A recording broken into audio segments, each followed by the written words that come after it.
Hello students, political science first paper के कुछ important questions मैं आपको यहाँ पर एक्सप्लेन कर रही हूँ। इससे पहले वाले वीडियो में मैंने सेकंड पेपर को एक्सप्लेन किया था और बीए थर्ड ईयर का पेपर है 14 को। तो आप सब इन वीडियोज़ को देखना और ये आपके लिए फ़ायदेमंद रहेंगे, ऐसा मेरा मानना है। और इस चैनल को आप सब सब्सक्राइब भी करिएगा, क्योंकि इस चैनल पर आने वाले समय में आपको बहुत इम्पोर्टेंट वीडियोज़ देखने को मिलेंगे। बाकी का ऑलरेडी इस चैनल पर कॉम्पिटिटिव मैथमेटिक्स पढ़ाई जाती है। चलो मुद्दे पर आते हैं। तो जैसे मैंने पॉलिटिकल साइंस सेकंड पेपर में बताया था कि 2 मार्क्स के 10 क्वेश्चन आते हैं और 5 मार्क्स के 4 क्वेश्चन आते हैं और 20 मार्क्स के 3 क्वेश्चन आते हैं। सेम यही पैटर्न यहाँ रहता है। और अभी जो सिनेरियो है उसमें पेपर का पैटर्न थोड़ा चेंज हुआ है, तो आपको 50 नंबर का पेपर करना है। तो आप देख लेंगे, वहाँ एग्ज़ाम हॉल में बैठेंगे तब कि आप पेपर देखेंगे कि आपको कौन से क्वेश्चन अच्छे से आ रहे हैं, आप उन्हें अटेंड करेंगे। तो मैं अभी आपको पहले 2 मार्क्स वाले क्वेश्चन जो कुछ इम्पॉर्टेंट हैं, पिछले सालों में पूछे गए हैं, वो मैं एक्सप्लेन कर रही हूँ। तो देखो, पहला क्वेश्चन है, प्लेटो के साम्यवाद व आधुनिक साम्यवाद में 2 अंतर लिखिए, है ना। तो प्लेटो का जो साम्यवाद है प्रत्ययवादी साम्यवाद है, जबकि आधुनिक साम्यवाद भौतिकवादी साम्यवाद है। प्लेटो को प्रत्ययवादी साम्यवाद का प्रथम विचारक मान सकते हैं, परंतु आधुनिक साम्यवाद का प्रथम विचारक हम प्लेटो को नहीं मान सकते हैं। ठीक है। दूसरा क्वेश्चन है, दास्ता के औचित्य को सिद्ध करने वाले अरस्तु के 2 तर्कों का उल्लेख कीजिए। मतलब, write 2 reasons which were given by Aristotle to justify slavery. दास प्रथा के बारे में अरस्तु ने कैसे उसे जस्टिफाई किया है। तो उसके 2 पॉइंट हैं, परिवार के समान ही दास्ता भी एक प्राकृतिक संस्था है, और दूसरा पॉइंट, श्रेष्ठतर निम्नतर पर शासक करे। थर्ड क्वेश्चन है, एक्विनास के अनुसार मानवीय कानूनों के 2 प्रमुख पक्ष क्या हैं। According to Aquinas, what are the 2 essential aspect of human law. तो इसका आंसर है विवेक पर आधारित और सकारात्मक कानून। ठीक है। फोर्थ क्वेश्चन आपका है यहाँ पर, आप कैसे कह सकते हैं कि हॉब्स व्यक्तिवादी था।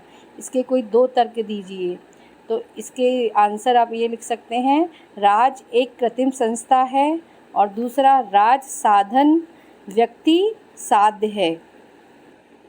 नेक्स्ट क्वेश्चन, रूसो ने प्रतिनिधात्मक लोकतंत्र की आलोचना क्यों की है। Why Rousseau criticise representative democracy. तो इस बारे में रूसो क्या तर्क देता है। रूसो ने तर्क दिया है कि लोगों की सामान्य इच्छा निर्वाचित प्रतिनिधियों द्वारा तय नहीं की जा सकती। वह एक प्रत्यक्ष लोकतंत्र में विश्वास करते थे। मतलब सबको पता है रूसो का जो सबसे मुख्य सिद्धांत है वो सामान्य इच्छा का सिद्धांत है, और वह सिद्धांत मतलब अप्रत्यक्ष लोकतंत्र से पूरा नहीं हो सकता। अगला question, what are the views of Bentham and English judiciary system. मतलब अंग्रेजी न्याय प्रणाली के बारे में बेंथम के क्या विचार हैं। तो इसमें बेंथम ने अपने विचार दिए हैं कि न्यायाधीशों की नियुक्ति उनकी योग्यता, निष्ठा, चरित्र के आधार पर की जानी चाहिए, और दूसरा पॉइंट, न्याय सस्ता होना चाहिए ताकि सब तक न्याय पहुंच सके। अगला क्वेश्चन, आप कैसे कह सकते हैं कि लॉक उदारवादी थे। कोई 2 तर्क दीजिए। तो लॉक के विचारों ने राजनीतिक निरंकुशता के विरोध तथा लोकतंत्र की स्थापना के कार्य में सहायता दी है, और शासन का आधार जन सहमति होना चाहिए, ऐसा लॉक का मानना था। अगला, द्वंद्वात्मक पद्धति के 3 अंग कौन से हैं। तो द्वंद्वात्मक पद्धति कार्ल मार्क्स सबने पढ़ा है। तो 3 अंग उसने कौन से बताए हैं, वाद, प्रतिवाद और संवाद, थीसिस, एंटीथीसिस और सिंथेसिस। 9th क्वेश्चन, मिल द्वारा बताई गई स्वतंत्रता के 2 प्रकार बताइए। मतलब bring out the categories of liberty according to Mill. तो 2 तरह की स्वतंत्रता की बात की है, विचारों की स्वतंत्रता और कार्यों की स्वतंत्रता। इसके बाद लास्की के संपत्ति संबंधी विचार। तो तो लॉस की संपत्ति के बारे में क्या कहते हैं? या तो संपत्ति को राज के अधीन होना चाहिए अथवा संपत्ति राज पर हावी हो जाएगी। और 2 मार्क्स के क्वेश्चन सुनिए। प्लेटो का साम्यवाद क्या है? तो देखो, प्लेटो साम्यवाद के बारे में क्या कहता है? प्लेटोनिक कम्युनिज्म के बारे में क्या बात है कि निजी संपत्ति तथा निजी परिवार दो ऐसे भौतिक आकर्षण हैं जो स्वार्थ और पक्षपात के बीज बो देते हैं।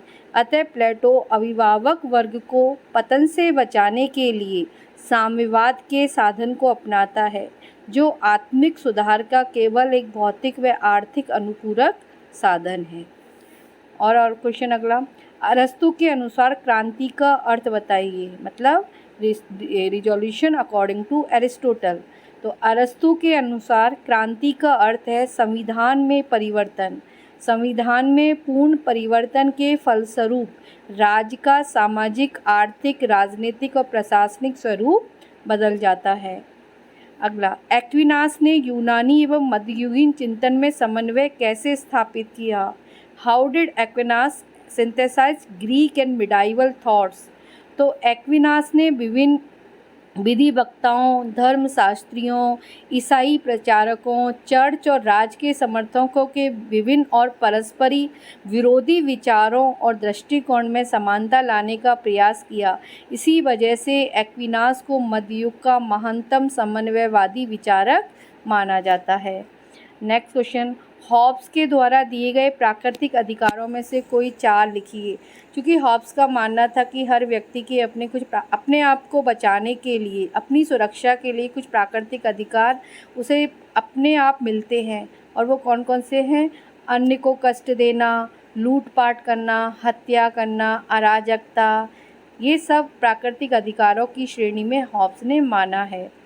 अगला क्वेश्चन है, पैनऑप्टिकन क्या है? पैनऑप्टिकन 2 शब्दों से मिलकर बना है, पैन और ऑप्टिकन। पैन का मतलब कैदी और ऑप्टिकन का मतलब होता है कैदियों पर नज़र रखने वाला। नेक्स्ट क्वेश्चन, संपत्ति के इस्तेमाल पर लॉक ने कौन सी 3 शर्तें लगाई हैं?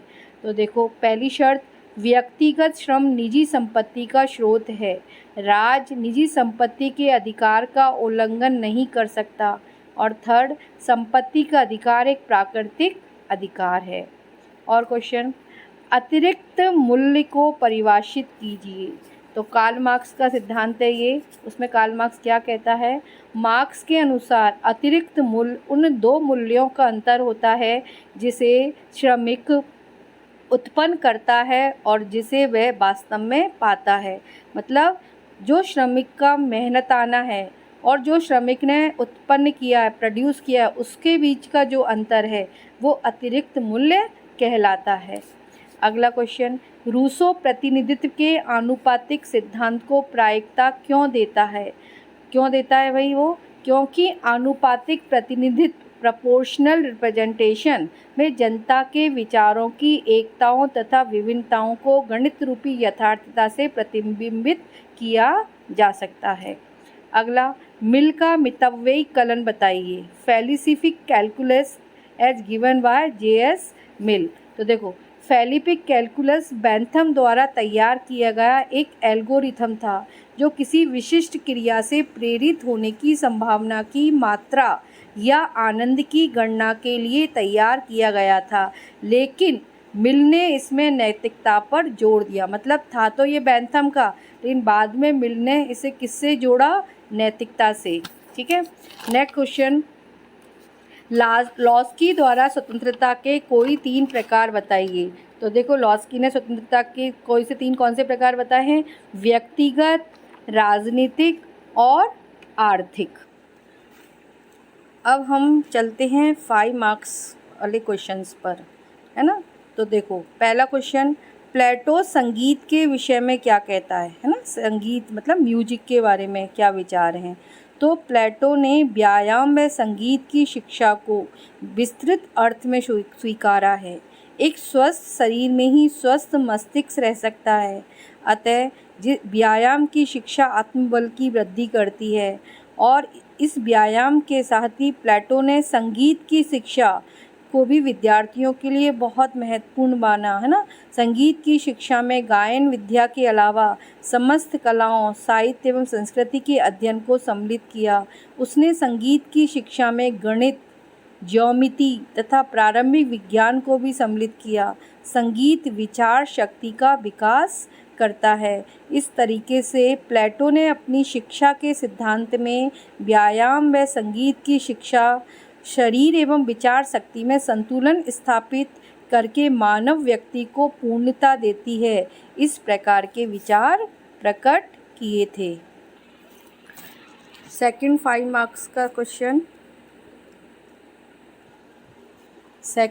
मार्क्स का क्वेश्चन, हॉब्स ने लेवियाथन को निरंकुश क्यों बनाया है?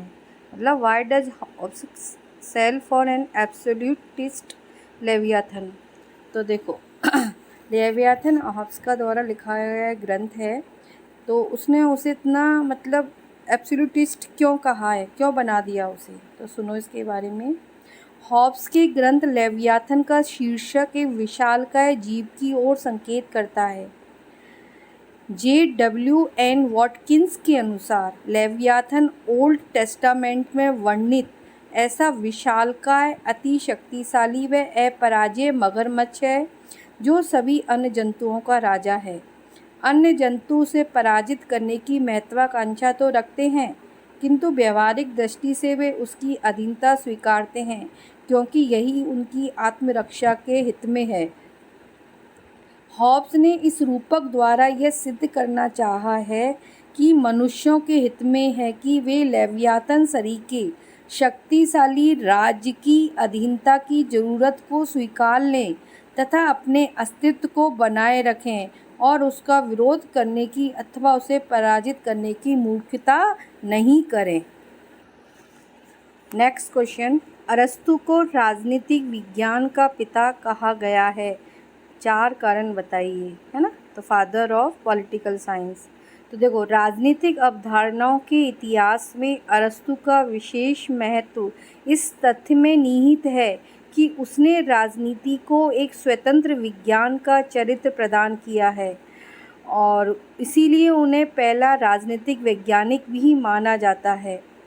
आप इसके 4 पॉइंट लिख सकते हैं, जैसे प्रत्यय के स्थान पर अनुभव का महत्व, राजनीति शास्त्र व आचार शास्त्र के आपसी संबंधों में उन्होंने अंतर बताया, राजनीति शास्त्र के स्वरूप के बारे में उनके दृष्टिकोण, राजनीति शास्त्र का विस्तृत अध्ययन एवं शाश्वत सिद्धांतों का उन्होंने प्रतिपादन किया, कल्पना व यथार्थ में उन्होंने अंतर बताया।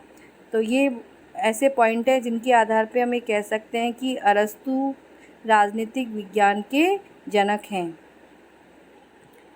अगला क्वेश्चन, संत एक्विनास के अनुसार राज्य का उद्देश्य क्या है? Purpose of state according to Saint Aquinas.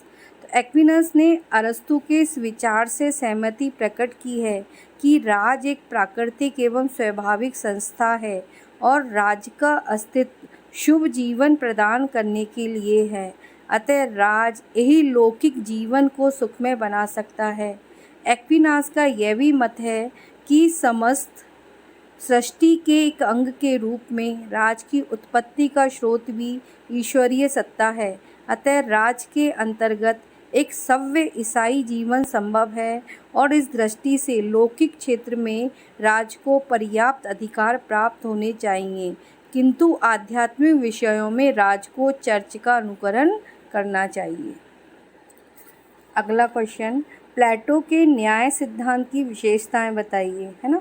तो देखो, अपनी प्रकृति से नैतिक सिद्धांत, न्याय आंतरिक व समन्वयकारी तत्व है, न्याय एवं आदर्श राज्य में घनिष्ठ संबंध है, न्याय के सिद्धांत में श्रम विभाजन, हस्तक्षेप व कार्य विशिष्टीकरण के उप सिद्धांत निहित हैं, दार्शनिक शासक वर्ग का केंद्रीय सिद्धांत स्थान है, न्याय सिद्धांत के सहायक व अनिवार्य साधन के रूप में भी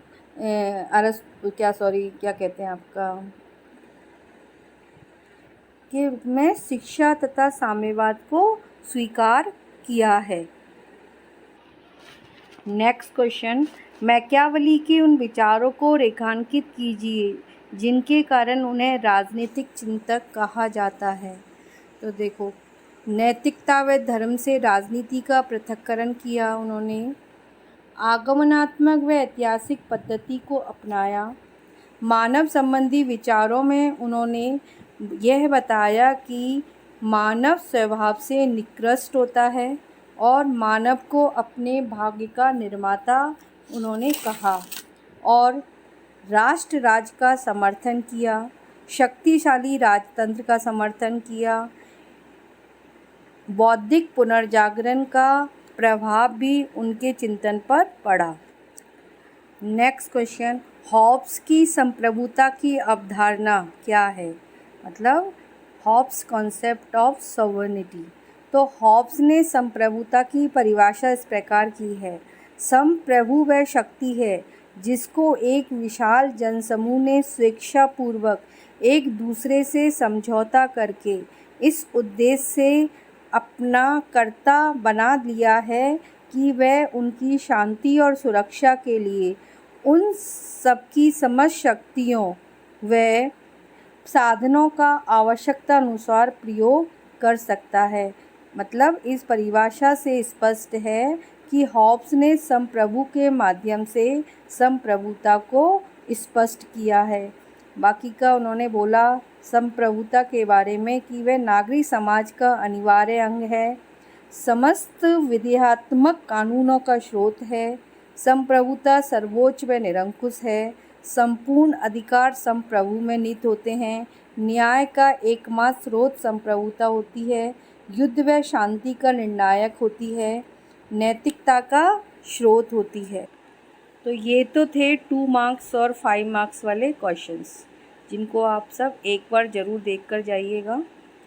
और 20 मार्क्स के क्वेश्चनों की यदि हम बात करें तो कौन कौन से इम्पॉर्टेंट टॉपिक्स हैं जिन पर ये क्वेश्चन आ सकते हैं। तो एक तो आपको करना है प्लेटो का साम्यवादी सिद्धांत, ठीक है, प्लेटो का साम्यवादी सिद्धांत। और दूसरा कर सकते हैं आप एक्विनास को मध्यकाल का अरस्तु माना जाता है। मतलब जो एक्विनास थे वो मध्यकाल के अरस्तु के रूप में जाने जाते हैं, आपको इसे स्पष्ट करना है। मतलब कि ऐसा क्या हुआ, ऐसा क्या विशेषताएं थी उनकी कि जो अरस्तु की, मतलब अरस्तु जिनको फॉलो करते थे वही सब कुछ उन्होंने फॉलो किया, शायद इसीलिए उन्हें मध्यकाल के अरस्तु के रूप में जाना गया। तो हमें यहाँ पर ये एक्सप्लेन करना है। फिर एक आप मैकियावेली को देख सकते हैं कि मैकियावेली को आधुनिक युग का जनक क्यों कहा गया है, मतलब उनका योगदान आपको यहाँ लिखना है। एक आप लॉक का सामाजिक समझौता सिद्धांत को देख कर जाइएगा, एक बेंथम के उपयोगितावाद का सिद्धांत, एक मार्क्स के द्वंद्वात्मक भौतिकवाद की धारणा, ठीक है, मतलब मार्क्स का जो द्वंद्वात्मक भौतिकवाद है, ये बहुत इंपॉर्टेंट क्वेश्चन है इसको। और प्लेटो के पत्नी एवं संपत्ति के साम्यवाद के सिद्धांत का आलोचनात्मक परीक्षण, ये क्वेश्चन भी आता है। मतलब प्लेटो को में आप साम्यवाद को अच्छे से करके जाइए। एक दासता प्राकृतिक एवं स्वामी और दास दोनों के लिए लाभकारी है, अरस्तु का, मतलब अरस्तु का दासता का सिद्धांत, इसे करके जाना। फिर वही मैकियावेली का क्वेश्चन, वही राजनीतिक दर्शन, राजनीतिक चिंतन से संबंधित।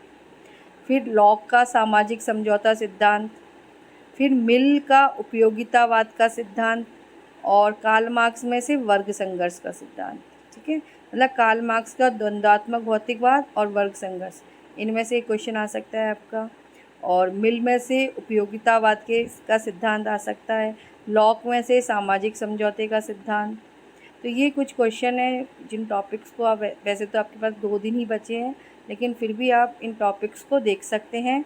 बाकी का जो 2 मार्क्स वाले क्वेश्चन हैं इसी वीडियो में आगे रिटर्न है, तो आप उन्हें देख लेना। और इंग्लिश मीडियम के जो स्टूडेंट हैं, क्योंकि इस पेपर में मैंने पूरा हिंदी में ही बोला है, तो यदि इंग्लिश मीडियम के स्टूडेंट्स को कोई हेल्प चाहिए तो आप मुझे मैसेज कर देना और मैं आपको वहाँ पर उन क्वेश्चंस के आंसर टाइप कर भेज दूँगी, ठीक है। लेकिन इस वीडियो को देखना आप ज़रूर, और मे बी आपको एग्ज़ाम में थोड़ी सी इससे हेल्प मिल जाए। ठीक है, और इस वीडियो को आप जितना हो सके अपने दोस्तों के बीच में शेयर कीजिएगा। Thank you.